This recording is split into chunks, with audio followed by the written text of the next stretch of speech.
Hello, everyone, and welcome to Workplace Conversations 8.0. It's a great privilege to have you all here join us, and thank you for coming. Thank you so much for coming, everyone. Thank you so much for coming. I'd like to know where you're joining us from. If you can, let us know in the chat where you're joining us from. If you can, let's know where you're joining us from. If you can, let's know where you're joining us from. Let's meet you. Where are you joining us from? I see a lot of people coming in from the coldest part of Nigeria. Where are you joining us from? Let's know. Let's meet you. Let's meet you and know where you're joining us from. All right. Shegun Olani, you're joining us from, did I see Owo? Ondo State. Amazing. Amazing. Good to know. Damola Ajiboye, you're joining from Lagos. Thank you. Thank you for joining. Akinyomade is joining from Kwara State. This is a pan-Nigerian thing. Akitunde, did you bring people from Ibadan? I can see Ayotunde coming from Ibadan. This must be your people, eh? I'm not sure about that. Okay. Farida Abdullahi joining us from Jos, Plateau State. Favor from Ibadan. Second Ibadan person, eh? Tosin, thank you for joining from Lagos. Kemi is from Lagos. Ikwakite, thank you for joining us tonight. Okay, another Jos Plateau State. I think we should invite people more from up north so that we can have participants joining us from up north. Okay, the Lagos people are raining. They are raining. To Ibadan, to Lagos, to Jos. What's happening to Jos people? What's happening? No network. Ibadan, no network. I've seen Kwara, I've seen Ondo. Jukba is Lagos as well. One Ondo. Amazing. It's such a great privilege to have you all join us tonight. And we do not take your coming for granted. We do not take your coming for granted. We believe that you being with us tonight is something that we cherish a lot. And so we'll just go right into it. Tonight, we are poised to talk about policies versus practice, how behavior impacts policies. My name is Muyiwa Oludayo. I'm the principal consultant at Nathan Leadgate. Very shortly, I'll tell you what Nathan Leadgate is about and what we do in Nathan Leadgate. I'll also share with you where we believe you can be of value and where we also can be of value to you. But for tonight's theme, a recent study that we found out evaluating the agricultural policy productivity gap in Nigeria. It was a 2025 study published in Springer. It found out that although policy incentives, talking about credits, labor participation, capital formation, although these incentives significantly correlate with productivity, inconsistencies in the implementation oftentimes blunt the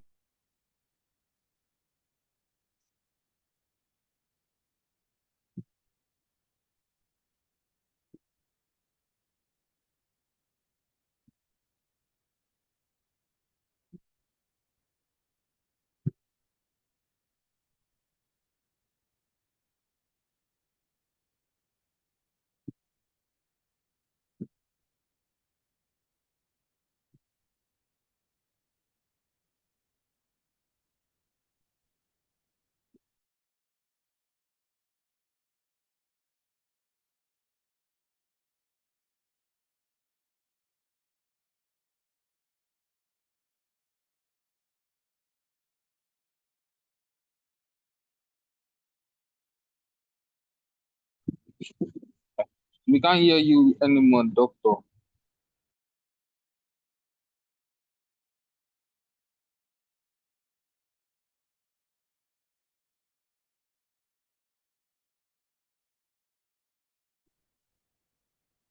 The Jos people came for me, right? They came for me. I just told Jos that there was no network and they came for me. Like, let's hold our beer and then we'll show you stuff. I'm sorry, I take it back. I take it back. I take it back. Okay. Let me go back to Jaws. I sincerely apologize. I used to think it was the guys in Lagos that have such spiritual powers, but I didn't know I was joking with you people. Okay, can you hear me now? Yes, we can. All right, great, great. Please don't try just people or anything you don't want to see happen. So for us, again, I said we're looking at the theme for tonight: policies versus practice, how behavior impacts policies. And we think that this is especially relevant in the Nigerian work environment. We saw a study published in Springer. That study was titled Evaluating Agricultural Policy Productivity Gap in Nigeria, a 2025 study. And that study found out that although policy incentives by the government significantly correlated with productivity, but there were still a lot of inconsistencies in implementation. And oftentimes, because it was not properly implemented, these things often blunt the effectiveness of the policies. And for where Vanessa is coming from, Dr. Vanessa, one of our speakers for tonight, in the dairy sector, for example, we realize that there is, Ideal says that they produce about, that Nigeria consumes about 1.6 billion liters of milk annually. I think there's a publication that Ideal published that says Nigeria consumes about 1.6 billion liters of milk annually, yet over 70% of it is imported. And that costs Nigeria about 1.5 billion US dollars in foreign exchange per year. But that's not to say that there are no local policies. There are local policies that aim to reduce the dependency. But the practice of importing is still very high. More broadly, if we look at it more broadly, we look at some theory practice gap, which is well documented from where you go to health, to education, to consulting. Many policies are formulated, even organizational policies. You hear things about bereavement policy, you hear things about study policy, you even hear about leave that you should go on leave, and yet they don't allow you to go on that leave. Many policies are well formulated, but yet implementation lags due to bad behavior. And some of the behaviors are lack of follow through, weak monitoring, informal norms, very many constraints in terms of resources. And that's one of the things I believe we'll be looking at tonight. Maybe two more research reports that we found out as we started to prepare for this session tonight. One was from Harvard Business Review. A research by Harvard said that 60 to 70% of corporate policies, Akinjide, I believe this speaking to you, 60 to 70% of corporate policies fail at the implementation stage, largely due to misalignment between formal rules and the daily behaviors of the executives or the staff members that, champion this cause. The last study that we saw as we prepared for this session was the PricewaterhouseCoopers PwC's Global Workforce Survey of 2024. That survey showed that 72% of employees believe there is a gap between what the leaders say in policies and how the organization behaves in practice. This is the essence of our conversation today. And I'm happy that our speakers are here. The question for us tonight is clear. How can organizations ensure that the policies they designed are not undermined by behaviors, but they are reinforced by them? How can organizations ensure that the policies they design are not undermined by behaviors, but reinforced by them? This is why I've invited you here. This is why you have been invited here. And this is why Nathan Leadgate has put this together. This is our 8th edition of Workplace Conversations. And before I bring up my speakers, let me tell you a little bit about Nathan Leadgate. Nathan Leadgate is the owner of the Workplace Survey. Workplace Survey is the convener of the Workplace Conversations. And let me allow the video to be talking about Nathan Leadgate. Nathan Leadgate is a management consulting firm focused on helping organizations turn potential into performance through people, systems, and strategy. At its helm is her principal consultant, Dr. Olumuyiwa Oludayo, a human capital architect and organizational strategist whose career spans academia, consulting, and leadership development. He has led transformative projects across multiple sectors, including the development of the CIPM body of knowledge, the CIPM HR Academy, and the NPower graduate program, which empowered over 500,000 young professionals. Alongside him is Nathan Leadgate, organizational psychologist and associate consultant, whose expertise bridges human behavior and organizational systems.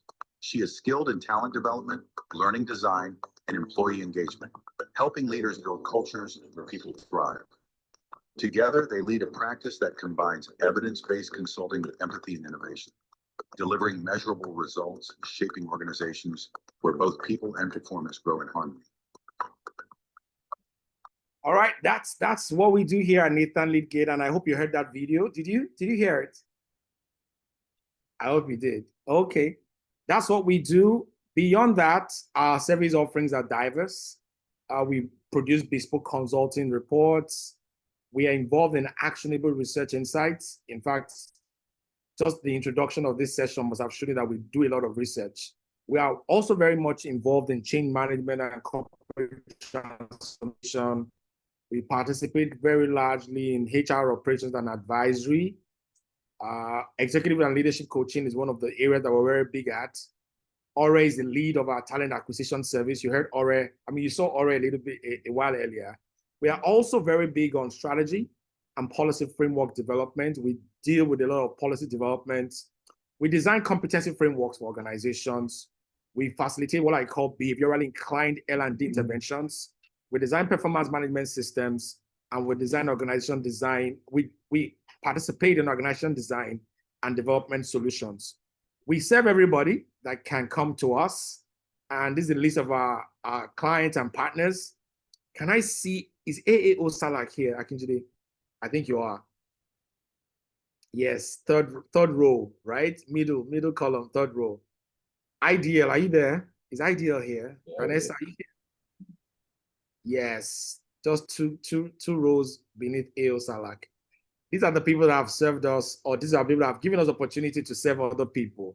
In the course of Nathan Leadgate's expression, we have been able to impact about 10,000 people in trainings. We have done and conducted over 2,000 personality assessment tests. And we believe that we can serve you if you will give us an opportunity. You can reach out to us. Our website is open, nathanleadgate.com, and you can email us at hello@nathanleadgate.com. Our phone numbers are there.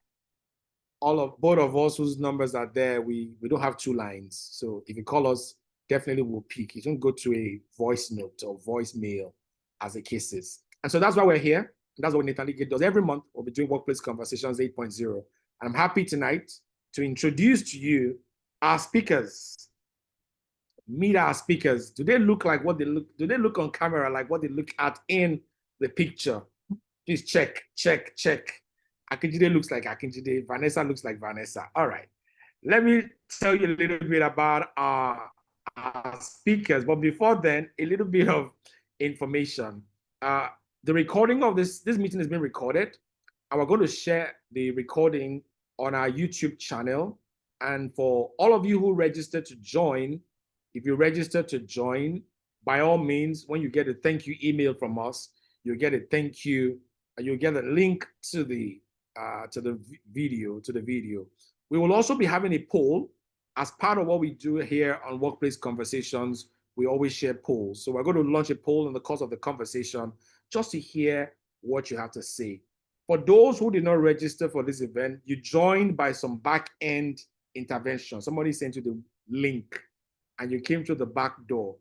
I'll advise you to drop your email address in the chat. My colleague Grace and Joshua, will pick it up and be sure that you receive an email thanking you for joining and also sharing the video link with you. We've done 7 episodes of Workplace Conversations. We think have about 1 or 2 to go for the rest of the year.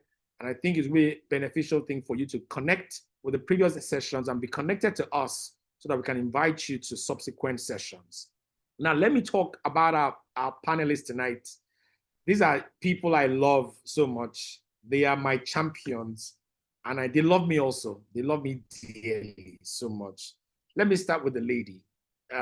Dr. Vanessa Sokmok. She's the team lead she's the team lead of vet care and breeding. I almost said the mother of Rogers. I almost said the mother of Rogers, the big caregiver of Rogers. Only those who know Ideal, Farm Fresh, and the entire story behind Ideal will know who Rogers is. And the people from Ideal on this call tonight, I'm sure you guys are still keeping Rogers alive. Except if Vanessa wants to tell me that Rogers is dead. Is Rogers dead now? Rogers still alive? Vanessa, is Yes, he still he alive? is. He is. He is. All right. IDL operates a very large-scale dairy farm and processing facility. They are on a 550 hectares of land in the National Veterinary Research Institute, if I'm not wrong. The National Veterinary Research Institute in Vom, Plateau State. I've been there on that farm. Very lovely place. They are producing fresh milk and dairy products under their brand name called Farm Fresh. Dr. Vanessa is a veterinarian, right? She has got experience with large animals. She deals with large animals, and she's got experience with breeding them, health management, and livestock production. She does a lot of work in what do you call that thing? Crossbreeding. Yes, crossbreeding. She would take local cows and crossbreed them with Frisian. What do they call those people? Frisian. Bulls. Frisian bulls, yes. Frisian bulls and crossbreed with local cows, your Malu. And she crossbreeds them. That's what she does. And she's been doing very well on this for so many years. So I'm glad to have you here, Vanessa. Hello, Vanessa. Good evening. And say hello to the people, to the participants here. Good evening, everyone. Thank you, Dr. Muiwa, for having me. And thank you, everyone, for being here this evening. Yeah. Thank you, Vanessa, for coming. And let me go quickly to Akinjide Ojo. Akinjide Ojo is my brother, my friend, my gist partner, my spirit sounding board. When we feel very terrible about things happening in the workplace, we call each other. When we have issues, we call each other. When we see decisions that don't go the way we expected it to go, we talk about it. And I mean, it's been a joy working with you all of this while. Akinjide works as a consultant, senior consultant with AAO Salak Limited. That's a firm that provides high quality consultancy, executive coaching, training, and recruitment and career management services. As a senior consultant, senior HR consultant, Akinjide has supported many organizations in aligning human systems, in aligning them with leadership behavior and culture, particularly with their strategy. He ensures that there's alignment with human system, leadership behavior, culture with their strategy. He's done this for many years, and it's my delight to have him on this call this evening. Akinjide, welcome. Thank you very much, Dr. Muiwa, for that glowing introduction. And yes, I confirmed everything. Oh. My event partner, my gist partner. Okay, yeah. I'll come back to my slide in a bit. Just let me, to the images I'm sharing. Let me allow you see my my speakers for tonight, so I don't rob you of who they really are.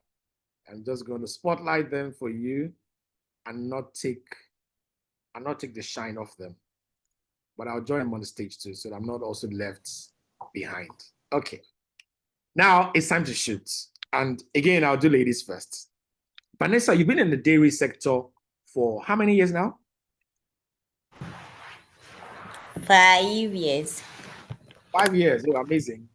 Vanessa, you've been in the dairy sector and working in vet care and breeding. We see you deal with policies related to animal health, policies related to breeding standards, biosecurity, milk quality, and all the likes. What exactly do you see as internal behavioral patterns that tend to weaken these policies, even when they are well written? All of us in Nigeria always believe and say to ourselves that we don't have a policy problem. We think we have an implementation problem. Vanessa, you've seen many policies. What exactly are those behavioral patterns that impact them? Okay, thank you, Dr. Muyiwa. Like you said, implementation policies, like when I was preparing, I realized that policies are influenced by a lot of things, and part of them is implementation. And implementation speaks to individual skills, capabilities, behaviors. So some of these things affect the way the policies are implemented in the workplace. Now, for me in the dairy sector, some of the things I see is we have policies around feeding the animals, we have policies around biosecurity, treatment of the animals, and these policies are for people who work with the animals. These policies are um, we relate it to them, we communicate the policies to them, and we expect them to implement it. But some of the things I have seen is individual influences affecting these policies being correctly implemented. Okay, and also another thing is understanding the policies I give to these people. Do they understand it? Can they Do I just give it to them? Sometimes they do not understand what we give to them as policies. Do they really understand it to the letter for them to implement it properly? Say for instance, the feeding of the animals. I just tell them you need to feed these animals by 7 a.m. every day. I do not, that's all. It's compulsory you feed these animals by 7 a.m. every day. I skip the part where I tell them the milk you feed the calf should be pasteurized before feeding them. And it should be pasteurized at this degree to this temperature. So you see, these are some of the things we see that the people do not understand, and they just do what they like. Is it not just to feed the animals? I'll feed them, but I don't follow the policy. I don't follow the rules that have been set down for feeding of the animals, and for most of the things we do on the farm. We have SOPs that should be followed. But I've had instances on the farm where we had outbreaks, we had a mortalities peak because people were doing what they were supposed to do. They were feeding the animals, but they were not feeding the animals right. So some of these are things that I see that weaken the policies, individual behaviors, individual understanding of these policies, how the policy is being communicated. So I would say that why some of these things are not done properly by the staff is put together is just an implementation failure where they do not understand what is communicated to them, or they feel like they have been there for a while so they know what should be done, not following the policy. This is how we've done it over the years, so it should still fly when some of these things have changed. Thank you, Vanessa. So I picked from you there. The custodian of the policy has a problem as well. The challenge he has is he possibly has not chosen the right approach to communicate. Again, there's a capacity challenge. The people who receive the policy for implementation possibly do not understand it well enough, and as such, they cannot implement it appropriately. Akindele, you have worked. Thank you very much, Vanessa. Akindele, from your experience with AO Salak, you've consulted for different organizations, and I just don't want to expose you here. I mean, you deal with the people who finance Nigeria. Your organization consult for organizations that finance Nigeria. So, so I mean, you've had experience working with consulting organizations. I mean, consulting for different organizations. What have you seen as a common disconnect between policy design and the behavior of staff up until top management in organizations? Yeah, there are a few things, and I mean, you can't work with the type of organizations we work with without seeing a lot of those disconnects. especially working with leaders and also talking to people at the front line and saying that there is usually a wide gap between the understanding that both parties have of things like policies and procedures. And Dr. Vanessa, pointed out how, when talking about feeding cows, and people thinking, I can just do it the way I want. It's not just to feed the cows, because they don't understand the reason why you need to do it this certain way. They are just telling them to do it that way. And I mean, I can't count how many times, I've gone into an HR audit or review, asked for their HR manual. They have this fancy thing they put together, hundreds of pages sometimes. And then when you talk to the frontline people, you find out that none of them have read that manual. Or some of them have never gone back to it after the first time they read it and signed off that I've read the manual, I've read the policies, and I understand. So there's a disconnect between the memo or the paper that was put out and the practice. That's the first disconnect. And another disconnect is most of these policies are designed for people and not with them. They are written in boardrooms, leadership teams, HR consultants, come in, but they don't talk, they don't communicate with the frontline people, they don't communicate with the line managers who are going to be living these policies day by day. I mean, a board member or an MD who has written a policy, they don't really have to obey those policies on a daily basis, not at the level that they are operating. But the people who have to implement those policies on a daily basis are disconnected because they were not involved in the first place. So you put, going back to the farming policy, the farm policy now, you put a policy on feeding in place, and the people who are actually going to do the feeding were not involved in putting that policy in place. And maybe there are things that they know about feeding these animals that management doesn't know, just because they are not in the field every day. So when you consult these people, they feel more involved, there's buy-in immediately. And there's also more understanding of why this policy needs to be in place, which reduces resistance. Implementation usually fails at the point of ownership. There was this logistics company that we worked with at one point in time, and they were trying to put in a new, fleet safety policy, daily vehicle checks, fertilizer tests for their drivers, every morning, trip logs, things like that. So the policy looked brilliant on paper. I helped to put it together, but we made a mistake and did not involve the dispatch supervisors in developing these policies. And within a couple of weeks, we realized that the drivers were just signing off checklists in bulk. So they don't do their checks. At the end of the week, they just check everything in bulk and submit it. We've actually, you want the paperwork, we will be the policy. Yeah. But the action was completely missing there. There's also poor communication of intent. You tell the staff what to do, but we rarely tell them why they need to do it. And when people understand the why, they comply out of conviction and not out of fear. You don't want compliance out of fear. You want them to actually believe in these policies so that they comply out of conviction.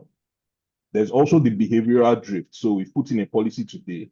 For a couple of weeks, people seem to adhere to it, and then they start taking shortcuts after a while. And because nothing is done about that, it becomes the new normal.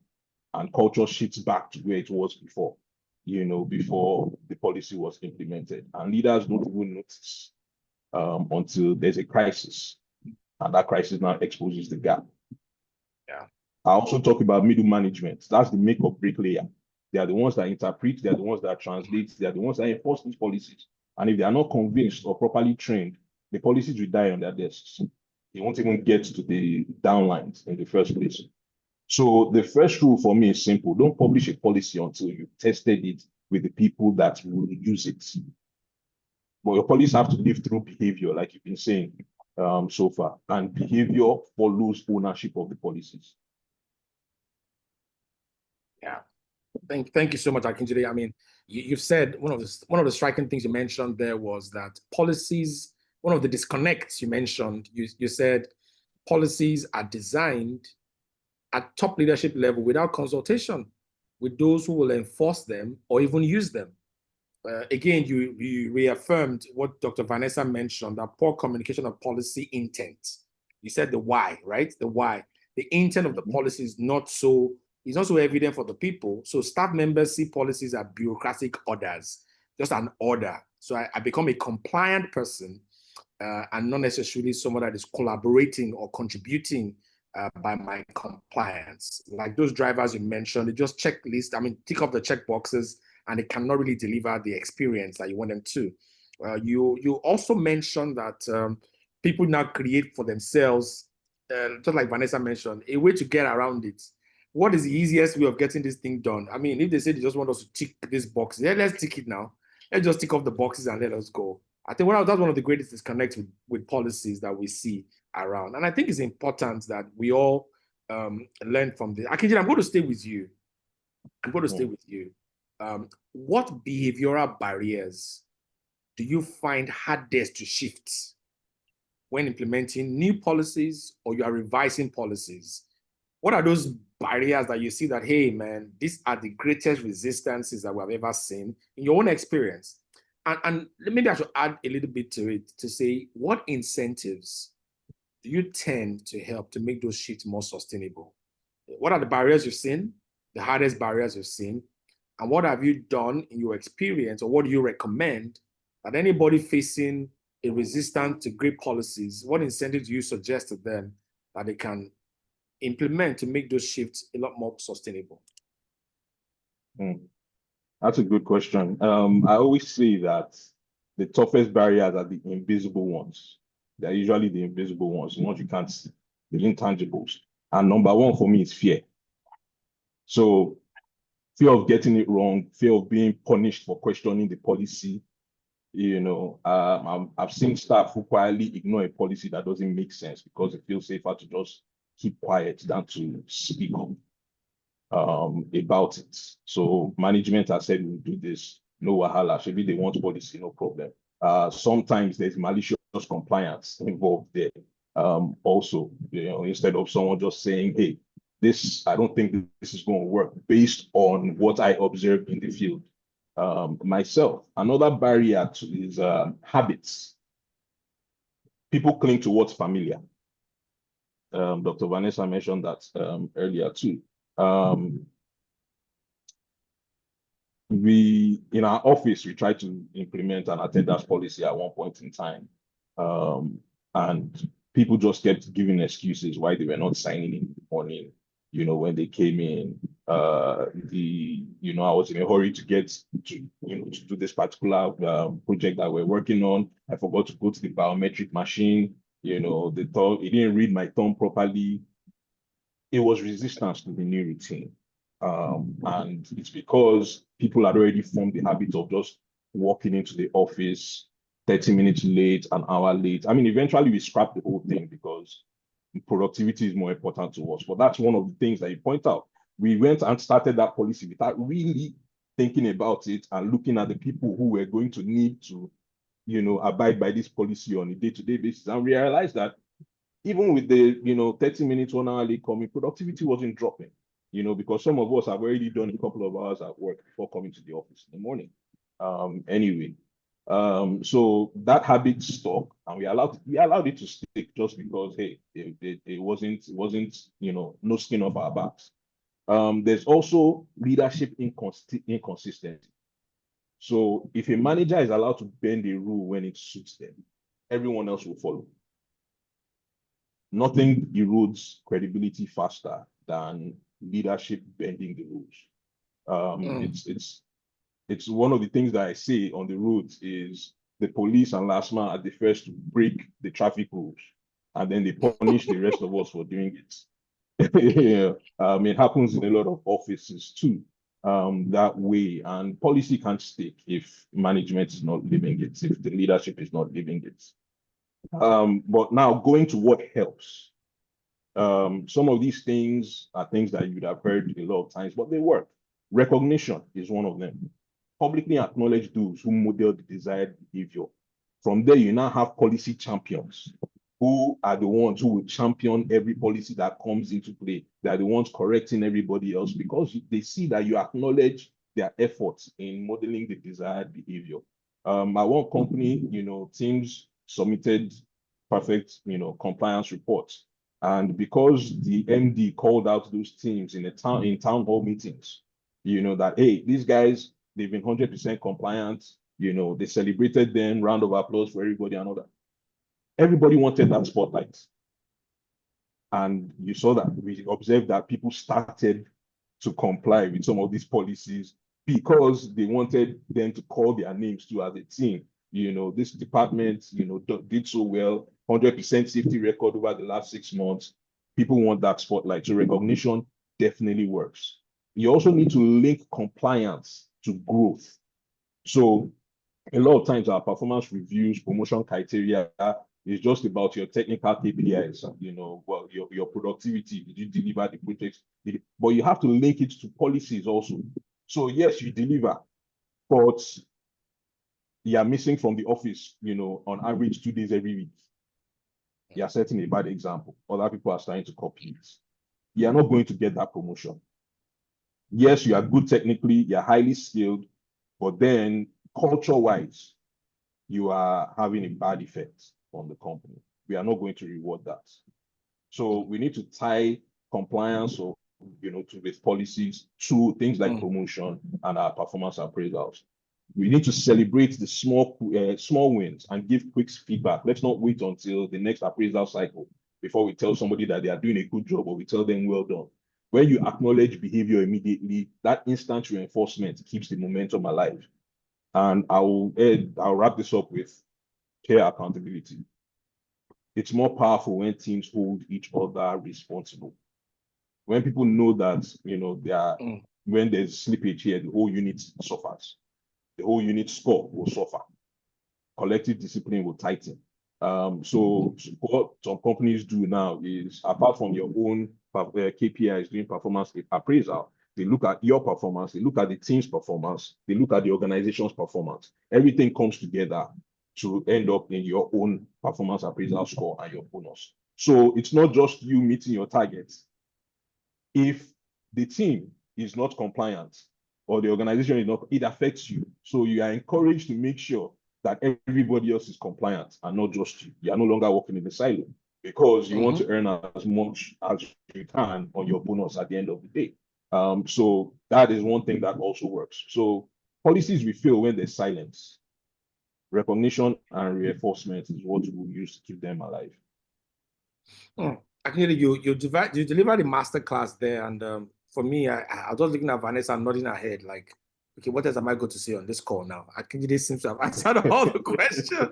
But for me, I believe you have taught very salient points. The barriers are around fear of failure. People don't want to fail. There's a policy, they don't want to fail at it. Even organizations don't want to fail as well.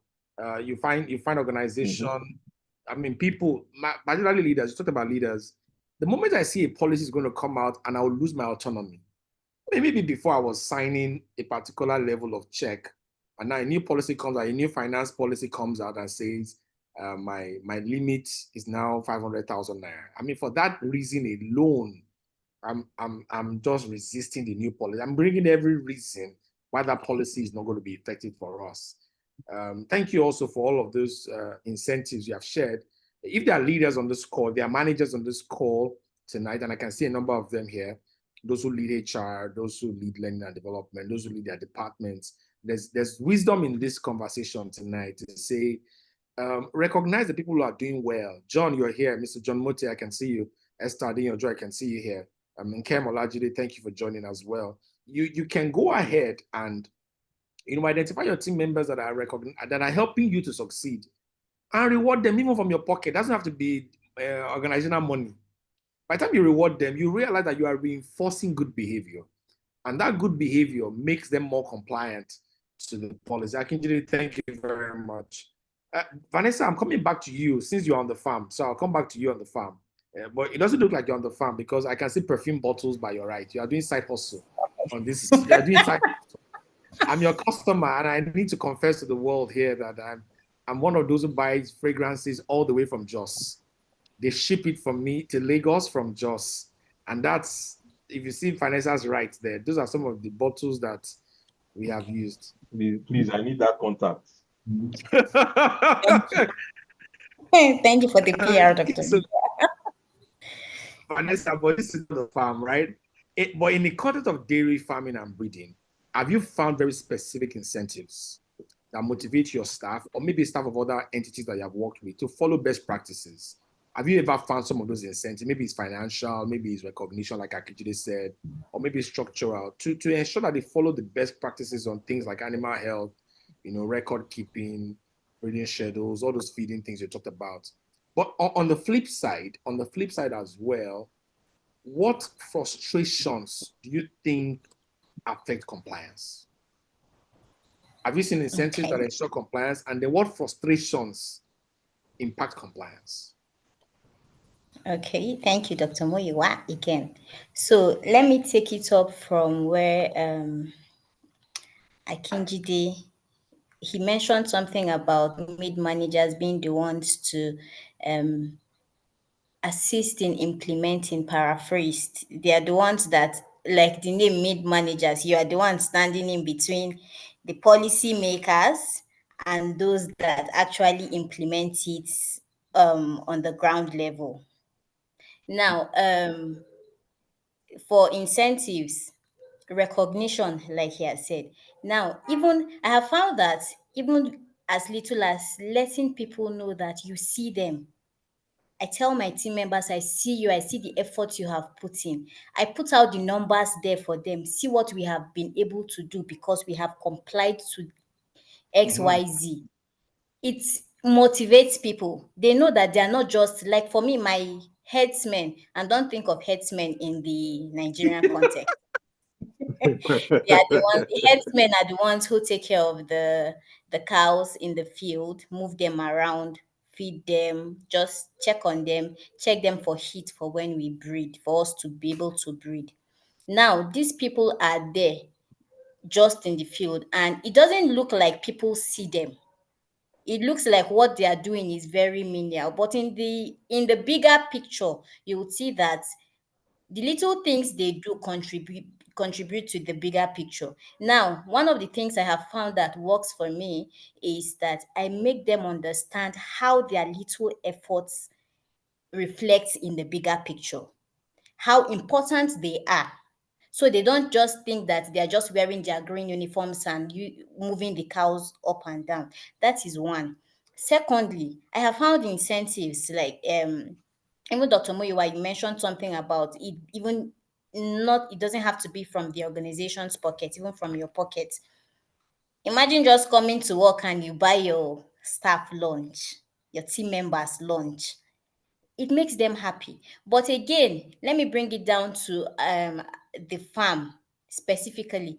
Like when you asked the question, it excited me because at some point we're trying to meet our AI target, artificial insemination target, and we were seeing that okay, we could do more considering the numbers we have currently and what we can actually achieve in the year. Then what we did was we put incentives to the number of hits you detect in a month. There's a price to it. Then after you have detected hits, there's also a price to if that animal is inseminated, the animal gets pregnant. There's a price to it because it shows that you correctly identified hits.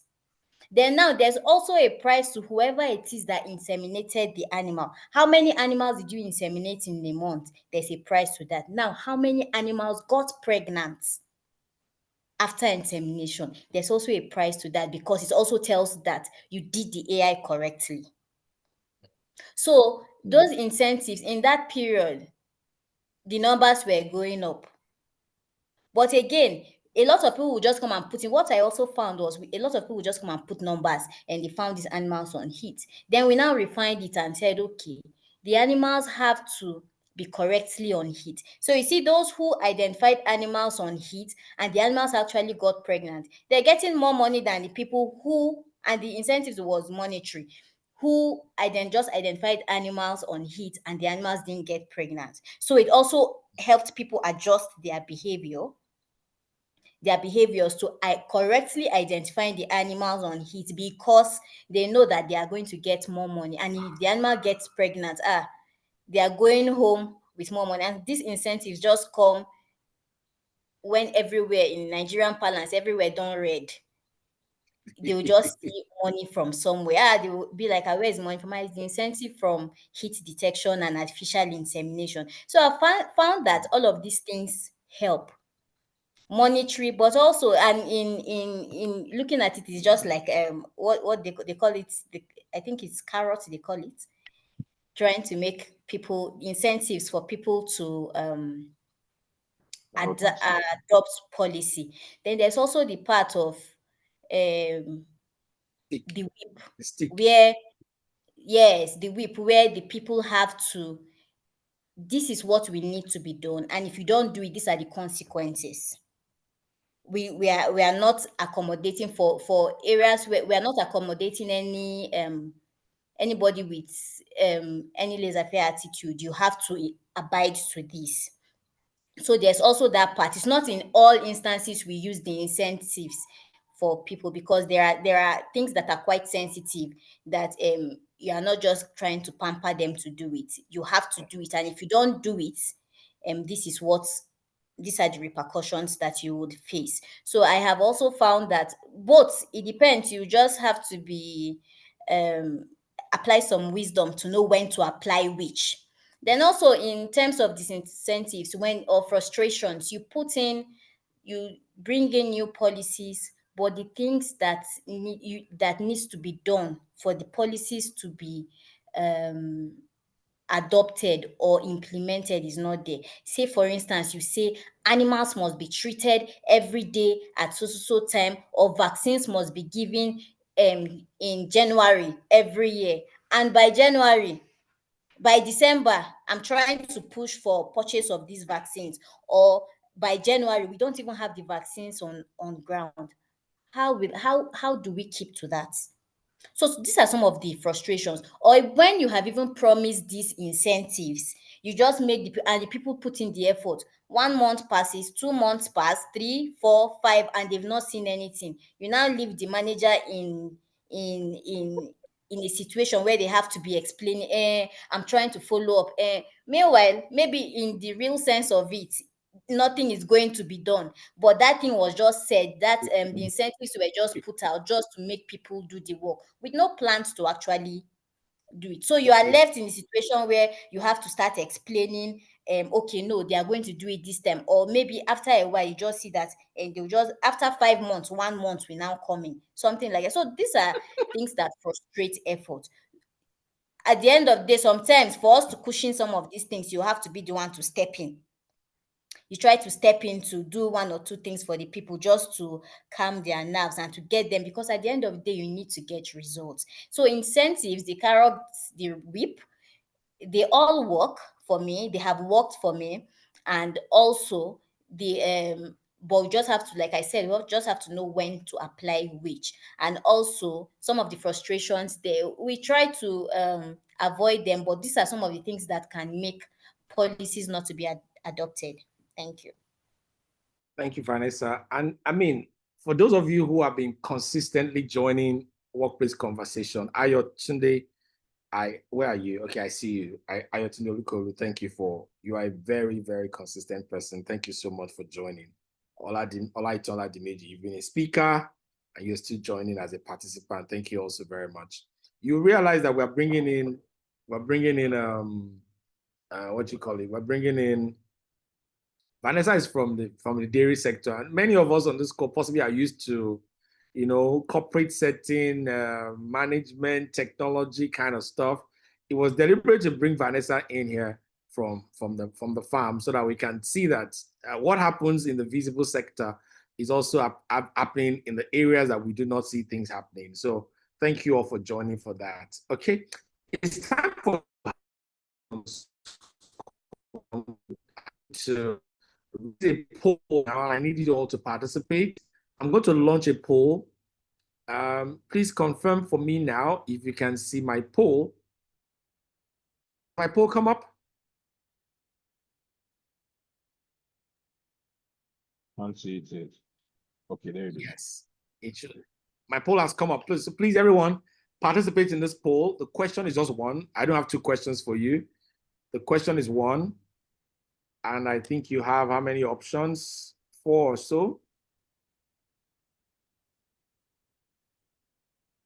Are there 4 options there or 3? Okay, there are 4 options. In your organization, which behavior most undermines policy implementation? Participate.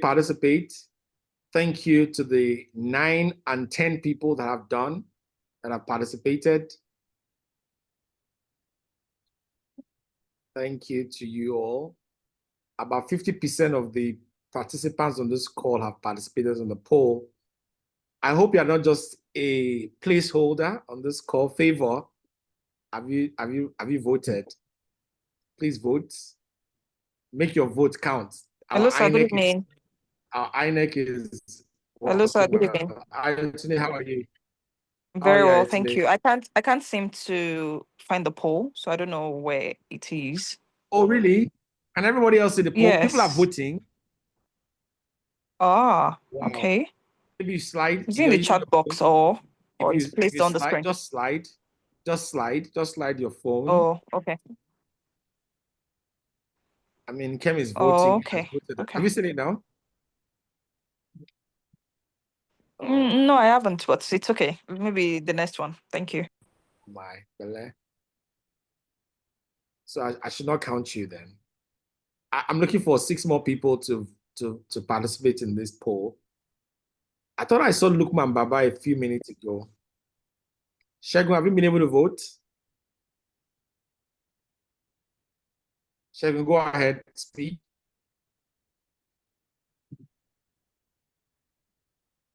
Hello, Shegun.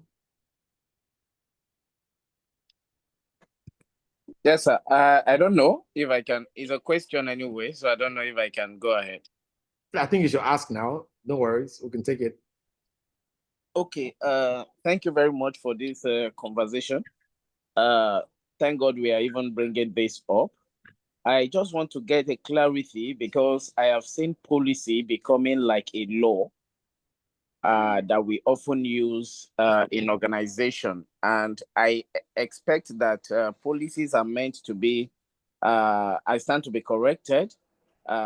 Commitment of management or top management to both the employees and to the workplace. However, I have seen policies being developed in order to discipline somebody or to discipline some set of people. That is why oftentimes you discover that implementation becomes so difficult because at some point policies are developed at the high level and the people that are expected to implement these policies are not being carried along. The only thing we get to do is, okay, let's create awareness. Let's sensitize the people about the policies that we have developed. Let's make them know. But right from the inception of that policy, they were not carried along, and yet we want these people to implement. So how can we balance this? Because at the end of the day, it turns out to make the implementer so rigid that, or trying to confine to the policy, and it becomes so difficult with implementation. So because of that, the middle managers and the top managers, we pass it to the middle managers, and the middle managers who are expected to allow the workers to implement this policy become so difficult. So I just need clarification, and I think I'm trying to bring in a practical scene, but I don't want to mention names, and that is why I am trying to just keep it this way. Thank you. I hope my question is well understood. I understood it. I don't know if Akinjide wants to attempt a response to it.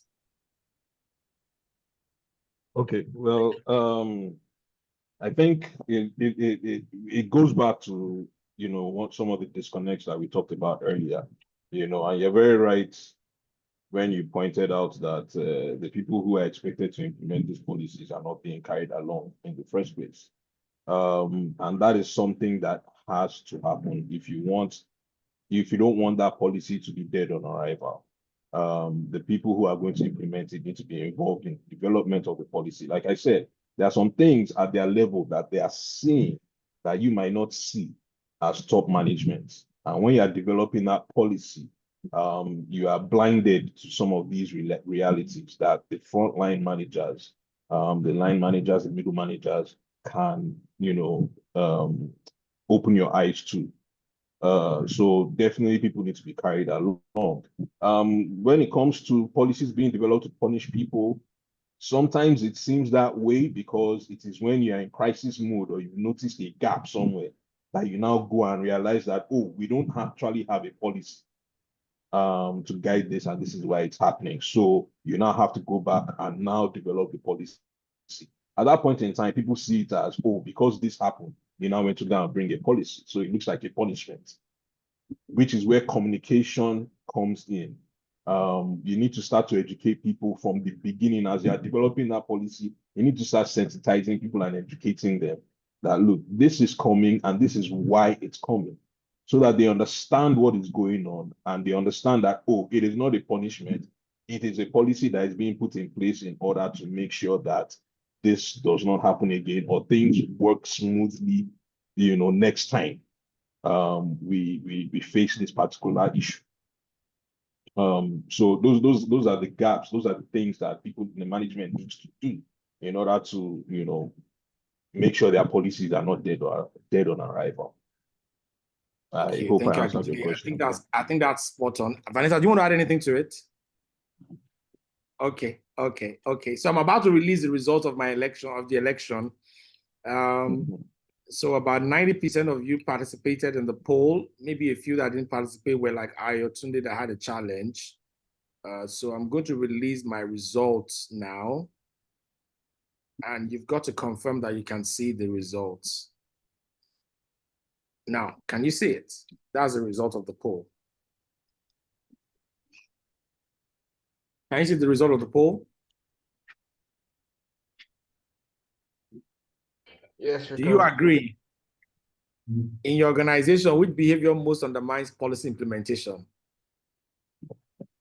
The highest here says resistance and inertia amongst middle managers and staff.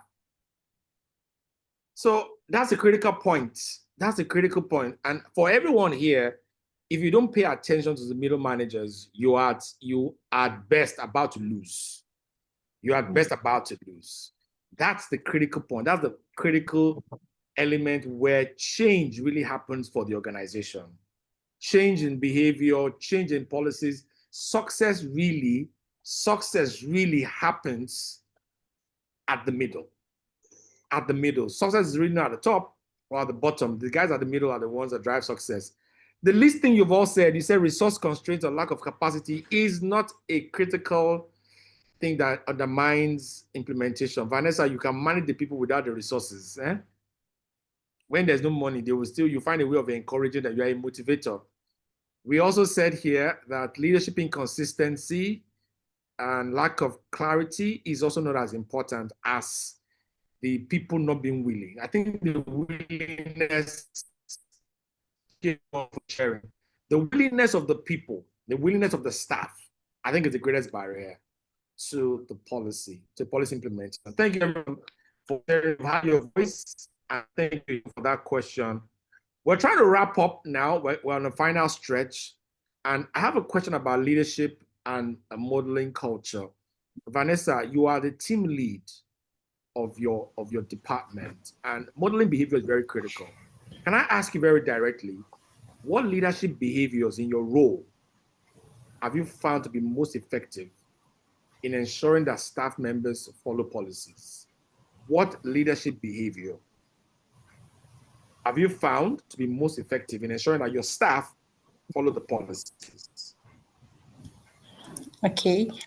For me, truth is, like you said, modeling. It's away from the normal Nigerian saying that do what I say, not do what I do. I have found that doing it, showing them that it is possible, modeling what I want them to do has helped me a lot, because There were times when I was overwhelmed with work because I had to do this and that and this and all by myself. But showing the people that you can do this thing, if I can do it, you can do it. And I don't have to do everything. I don't have to be there. First, another thing is I believe that you can do it. I believe in your abilities and your capabilities. And that's why I'm entrusting you with this. Now you can help. Once I'm able to interpret, I'm able to model this to you, you can cascade it down to also to other people whom you lead in the department, on the team. So what has helped me, what has one of the things that have helped me is modeling it to them. Then also consistently doing follow-ups. I I try to go and check, not just leaving it to them. Now, one of the reasons why policy fail is that people just the policies are there, like you said earlier, I think it was you or Akinjide that said it, that the policies are given and nobody comes back to check until there's a crisis. But in after the policy, you have stated that this is the policy that should be followed. This is the policy of the company, of the organization, and regular follow-ups, consistently checking up, regular check back. Okay, where are we? How are you doing? Is this randomly? I just go and check my team members' work, and I call them and tell them, so they know that it's not just me leaving it to them. You are doing this thing wrong. Okay, you have done this thing right. Thank you and well done. So consistently following up. Then also policies are the whats and the whys, what should be done and why it should be done, clearly communicating it to them. I need you to understand that this is what we are going to do, this is what we need to do, and this is why it should be done. And this is the results that we would get if followed, if we do this and that. So communicating clearly to them, transparent communication, making them nothing hidden. The way I say it to you is the way I'll present it to management. Maybe different languages and some refinement, but whatever it is I hear from my leaders is what I'll cascade down to you in languages you would understand. Then I also encourage people to report issues. Maintaining an open door policy. I try as much as possible to be very jovial and very accommodating to my team members. I put myself in their shoes basically. We do the work together. I'm not just seated high up there and leaving them to implement everything. No, Power I above tell there are principalities and powers. Yeah. yes, I tell them, if you think you can't do it, call me. Let me do it so you can see. Let's do it together. Okay, call me when you are doing this thing. So it's not just you doing it. So that places where you have there are lapses or you can't do it, inefficiencies, I'm able to come in. So these are the ways that these are things that have helped me basically in ensuring Thank that you. staff follow the principles. Thank you. Thank you, Vanessa. I mean, to be honest, someone told me earlier this afternoon and said, and I think she's on the call, it's Peju on the call here. Oh, I saw her earlier. Peju called and said she's looking forward to joining this conversation tonight. And she said these are some free master classes that she attends without having to pay. And I also want to thank the speakers and the panelists that have come so far. They did not give us an invoice after the meetings. So, and we're grateful to you. We're grateful to you for that. Vanessa, you said very, strong things there. You say to yourself that the modeling here is that you also follow the same protocol.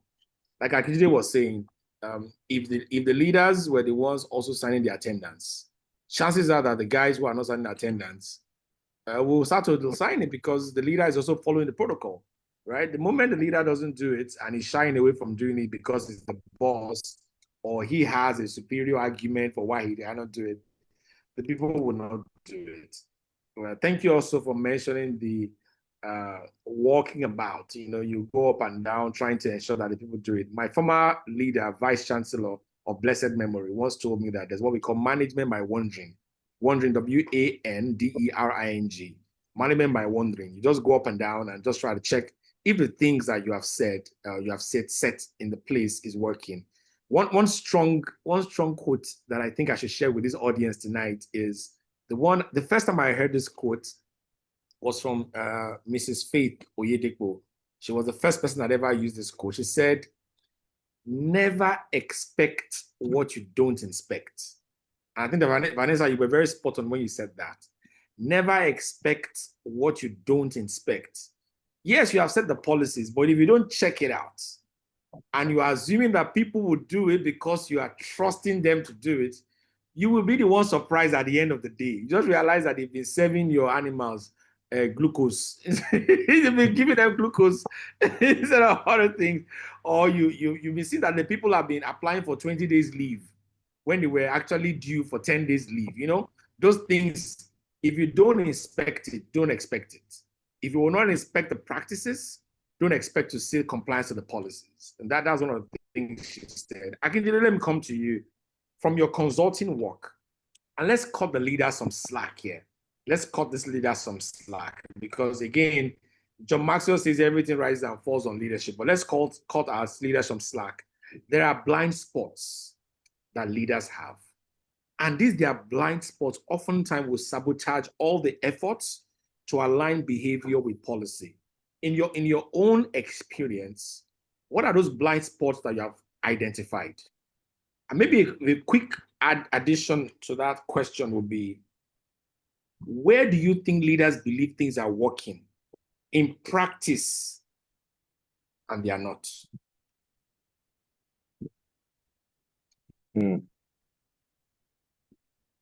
I think one common blind spot is the belief that signing off equals success. Signing off equals success. A leader sees that, everyone has signed off on the policy document. A leader sees and automatically assumes that it's been implemented. But I mean, in reality, that's like thinking just because you bought running shoes that you are now, you have started exercising. You actually have to start exercising, after buying the running shoes.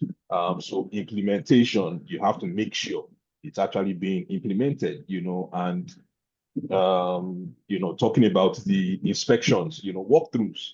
One example is a company that did ISO certification. And all the policies were there, with the documents, but then they were not live in the office. So you've got the ISO certification, but then the policies backing it are not being implemented. And in the end, when a physical inspection happens, you're going to lose that certification, because it's not just about putting it down on paper. So sign off doesn't equal it's been done or it's successful. Another blind spot is trusting too much in reports. So leaders love to see a nice dashboard that shows them all the numbers and the data, and it shows that there's 95% compliance. That's what the dashboard is telling them. But what has been measured isn't always real, because chances are it's some kind of survey that was taken and people will put in there that, we are doing it. And then you take the results of that survey and you go and build a dashboard and you're telling leaders that, there's 95% compliance, which is a very good number. But, when you now do a proper audit of the firm, on paper, there's perfect compliance, but in practice, things are completely off board. So you've trusted too much in the reports, which is why you need to get down on the floor and do your walkthroughs and do your inspections to make sure that these things are being implemented. There's also what I like to call the informal organization. So there's the formal organization, there's the informal organization that exists on your WhatsApp groups and things like that. So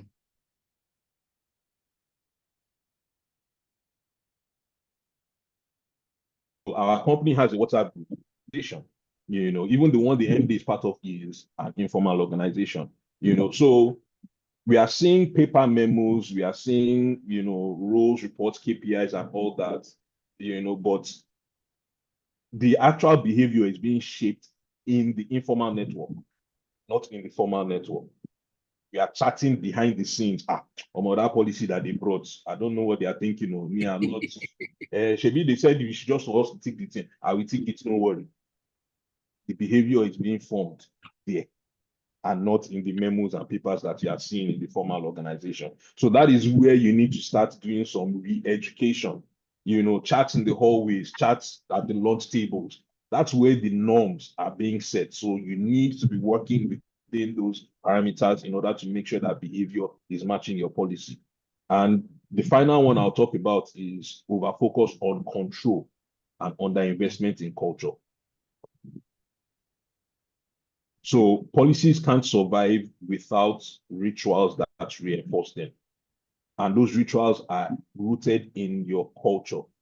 So team reflections, quarterly check-ins, feedback forums, they all have to be part of the culture so that you get to hear what is going on in real time. I'll tell leaders a lot of the time, go for culture walks, which is similar to what Dr. Vanessa talked about earlier. So leave the dashboard alone, walk through the shop floor, walk through the manufacturing plants, show me how this policy actually works. And you'll be amazed at what you discover when you trade the reports for the real conversations. You see where the disconnect is. Thank you, and it's been a lovely night, and I want to let our participants and audience know that the reason we do workplace conversations on Sunday evenings and not Saturday or sometime during the week is so that we can get you in that mental frame for the work that starts on Monday. And now that we start to talk about policies and behaviors, again, we start to get you ready for the world of work that begins on Monday. Thank you so much, both of you, for your insights. And just before I bring you up to what I call your last question for tonight, the last question for tonight, Akinjide, I'll stay with you. If you were advising a company, and I'm going to give you a big job now. I'm going to do a flipping. If you were advising leadership of a company like Ideal, where Vanessa works, just see Vanessa right now as the MD, she's the COO, she's the chief anything, whatever you can imagine. Now, if you were advising leadership of an Ideal or any organization as the case is, what are 2 or 3 practical behavior that could close the gap between policy and practice? If you were to advise everybody on this call who is a HR manager, who is a team lead, who is a business leader, just 2 practices to say, if you will do these 2 things, amongst many others, you will close the gap between policy formulation and the practice of the policies themselves. Just 2. Okay, just 2. All right, so I would say use behavioral nudges. People respond better to cues than controls. So a poster at the point of action, wet floor, watch for wet floor, or in a manufacturing environment, sanitize before entry. That works. With Ideal, you have to have your biosecurity. So that sign right there at the entrance that says, make sure your feet are in the foot dip before you walk in, or inside the sanitary, whatever it is that you have to maintain that biosecurity. Them seeing it right there at that point of action, is one way to reinforce good behavior. Or check your PPE before the shift. That happens. You see that sign at the entrance to the manufacturing floor. It helps to reinforce good behavior. It works better than sending out a 6-page memo, via email. Nobody is going to read it. Well, some will read it, but those people on the shop floor are not going to read it. I'll show you that. Another one I would say is make compliance social. So we are wired for imitation as human beings. You see somebody else doing something that looks nice or they get a good reward for it, you want to imitate it. So when one department consistently meets policy standards, or an individual, say 100% safety compliance or 100% biosecurity compliance, you celebrate them publicly. That recognition will spread faster than the regulation that you are trying to use to enforce those policies. people want to imitate the behavior of people who are celebrated. So those are the two things. I just one bonus one, continuous feedback. We keep talking about that.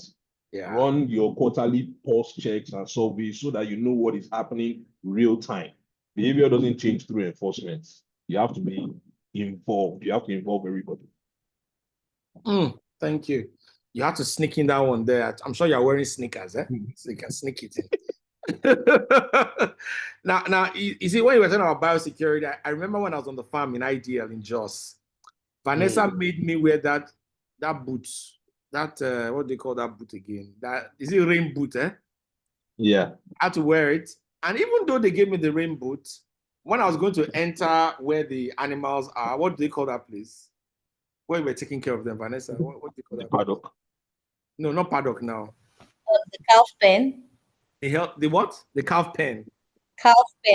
Yeah. Yes. When I was going to enter there, there's like a puddle of water just at the entrance there. So there's a puddle of water just at the entrance there. I had to, she made me put my leg. I thought it was dirty water. I just let me escape from here and just walk across it. She said, no. Dip your leg inside that thing. I said, but this is the boot you gave. He said, put your leg inside it because it's been disinfected or something like that. I don't know what you did to it. But I mean, it speaks to that behavioral nudges, because the moment you put that thing there for people to see, they will comply. When they see it, they comply. But if you stay, they should read it. They possibly left it on their laptop, so they didn't come with their brain to the to the office, so they won't possibly do it. So thank you very much, Akinjide. Final question for you, Vanessa. Final question for you. I will not do a flip side for you. Don't worry. Yeah. In the dairy farming, right? And I think the reason I brought you up here, that we have invited you here, is because the work you do is critical to what many of us experience. How many of you know that Nigeria consumes about 1.6 billion liters of milk annually? Really, I mean, we drink milk all the time. There's, all kinds of flavor, but I recommend Farm Fresh. I've been through the process. I know how they do it, end to end. I want Farm Fresh milk. I take out Farm Fresh milk. I was at the store tonight, and I was going for your product. So I'm not even capping on this one. But Vanessa, final word from you is this. Final question to you. What concrete steps can you implement to ensure that policy isn't just written down, but becomes a habit? What concrete steps would you recommend to all the leaders on this call tonight to begin to implement such that their policies will become their practices or their habits? Maybe two from your end as well. Just two. Okay. Two. Okay, I'll try. So for me, I think the first thing is, I think this cannot be overemphasized. Make sure the policy is communicated clearly. Let people know this is what they should do. Let them understand it, because if they do not understand it, there's no way you would achieve your expectation as management. Let people understand clearly why they need to do what they need to do, what they are doing. Then also, I would also say that please just let me make it three. First, communicate clearly. Secondly, make sure that where trainings are needed, there should be trainings and retrainings, refresher trainings, just to make sure that people still know what they should do. And if there are improvements in this aspect, let them know, okay, how they can, there are new ways to do these things, but the standard is still the standard, but we have found ways we can modify to make things better. Then finally, what for me, what I do, my team members, if they are here, they will tell you, is when I have explained this thing to you properly, I've asked you, this is what you need to do. Do you have a problem with it? Where do you think that there are challenges? What do you need to be able to implement this policy? Then I'll incorporate it into your performance your performance contract. Oh, really? Yes, yes. When I finish speaking it to you, I will laugh about it and tell you. Then I'll now bring you in and say, okay, this is what is expected of you, and this is what you have to deliver. A lot of the times, when you are communicating it with them and you are smiling, and they will be like, Dr. Vanessa is just saying this thing. By the time I bring it, I'll be like, we'll meet at appraisal. You have agreed to this thing. Is it Wow. possible or not? Yes, it is possible. Do you just want to? Sometimes you hear some of the excuses you hear. It's just they don't want to leave their comfort zones and the rest. They are just too comfortable. They don't want to put in the effort. But I ask, is it possible to be done? You say yes. If it is possible to be done, then we are going to do it, and you are going to be appraised on it. So it's communicated clearly. You have been given the training, you have been given refreshers, then it is incorporated into your performance contract, so that policies are for accountability purposes. If I do not have it in your performance contract, how do I hold you accountable? That is where policies differ from practices. Practices are just your day-to-day activities, but policies are things that management can hold you accountable for.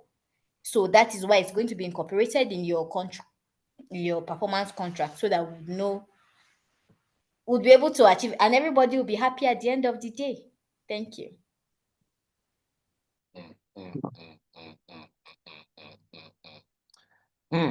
I don't know how to say this, but thank you very much, Vanessa. You just validated one of the things that Akinjide said at the beginning when he said people focus so much on the technical KPIs and they don't bring this dimension to it. You also validated what he said when he said socialize these policies. Don't just make it tough, let it sound high, formal. I mean, because the magic happens really at the back end there. Question from anyone on the call. I can take one or two questions. If you have, we have a little bit of time for one or two questions. If you are able to ask any question, the panelists, as panelists are still here, I'm able to take a question from anyone. Shegun, you already asked a question, and I think it was addressed. Any other question? Okay, it's 9:30. We normally was at 9:30. I want to thank you for staying on with us. What's next? Before I ask my panelists to say a parting shot to you all, what's next? Workplace Conversations 9.0. The year is not going to end without we doing one more. And this particular one was, I did not want to do it, but I could not resist what my friend and brother Shegun was saying on. Was it you posted something? Shegun, can you come up? Shegun, can you come up? Are you still there? Yes, sir. There was something you posted on Instagram. Yeah, there was something you posted on LinkedIn. Was it LinkedIn? Yes, sir. It was on LinkedIn. That post you did on LinkedIn was what triggered this. I'm sure I told you that already. Yes, you did. Here we are, Workplace Conversations 9.0. Mark your calendar. It's on Sunday, November 16. It's about a month from now. We're going to be talking about the silent killers in culture, the unspoken practices that drain performance, the things that make you don't perform, but we can't talk about it. They are bullying you, they are harassing you, but you can't talk about it. The money is not coming, they pay you late. That's why you're not active. We can't talk about it, but these are the things, the silent killers in culture. We want to talk about this on the 16th of November. We would love to invite you. If you have not yet dropped your email in the chat, I encourage you to please do so now. We'd like to take your emails in the chat so they can share the invites with you when the time is up. Okay, this is our penultimate program for Nathan Leadgate and Workplace Conversation in the year. It's a penultimate one. Can I appeal to you to please attend this last one?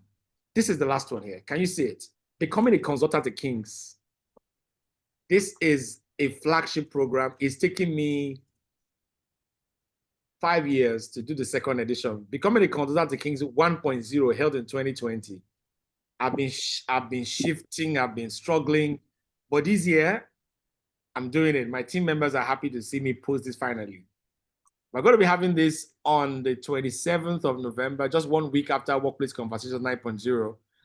Again, we will invite you. There is a registration link there. Just show there. You can just copy the link and drop in the chat. I'm not sure Joshua is there. Grace, you are. If you can, just drop the link so that people can register. This comes at a fee. It comes at a fee, so you can register to join Workplace.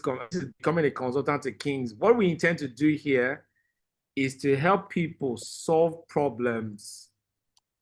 We want to help you, want to see how we can help you solve problems. We want to help you see how you can solve problems for people of influence, all right? That's the link there. Thank you so much. If you are able to, please join us and register for it. Let me give an opportunity to my panelists to give you a final word. Vanessa, final word from you.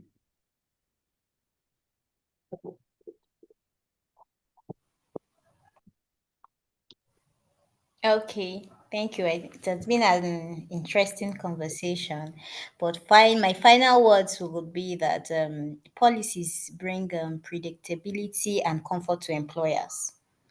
So, and the policies are not meant for the employees only, and it's also meant for management. If managers can model these policies, it will make it easier for it to be cascaded down to every other person to implement. Thank you very much. Thank you, Vanessa. Thank you for joining us. Forgive us for not putting that doctor all the time. I'm getting too familiar. Dr. Vanessa, forgive me. Forgive me. Akinjide, final word from you. Akinjide, you have found yourself in the midst of doctors. You must be a doctor. That's a long way to go. How many books do I want to read? Final word from you, Akinjide. First of all, beg me to go and do masters first.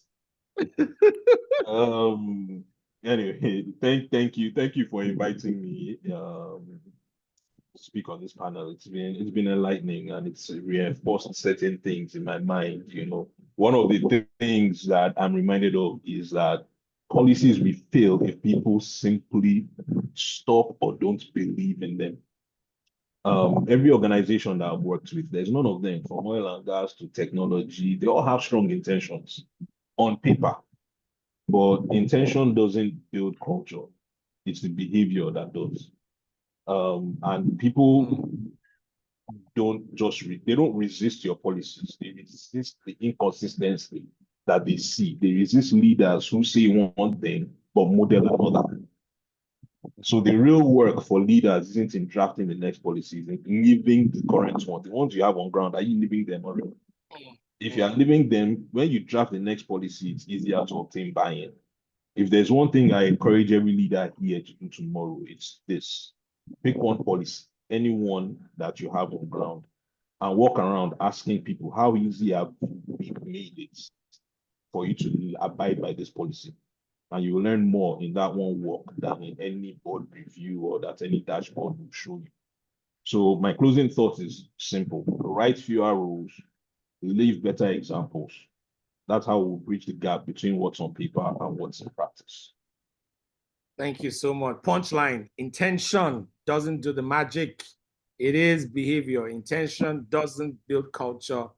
Behavior does. Ladies and gentlemen, it's my honor and privilege to thank you again for joining us. I'm inviting you again to Workplace Conversations 9.0. It's holding on the 16th of November. One of our speakers is on the call tonight. I'm not sure if Shola joined. Olushola is also going to be on the call. Shola, did you join here? Are you here? Maybe use another identity to join this meeting. You are trying to hide yourself. Shola is not here, but she'll be joining us on the 16th of November. Same with Shegun. Shegun will also be joining us. And we're going to be talking about the silent killers in culture, spoken practices that drain our performance. In addition to that, our last event for the year is for those who want to solve problems. We want to learn how to solve problems for people with influence. Anybody with influence, those who are in leadership authority, are the ones who want to learn how to solve problems for. I'll be facilitating that session, and possibly we're having Q&As with some people of influence, some chairman, or maybe a chairman of a company, or the managing director of a company. They will answer for us some of the key questions around what exactly do you look for in those who solve problems. Now, the key word there, consultant, doesn't mean that you have to be in a consulting practice. Anyone who is solving problems for their team leaders, anyone who is solving problems for people who have authority or legitimacy, you are the one that we're inviting to be there.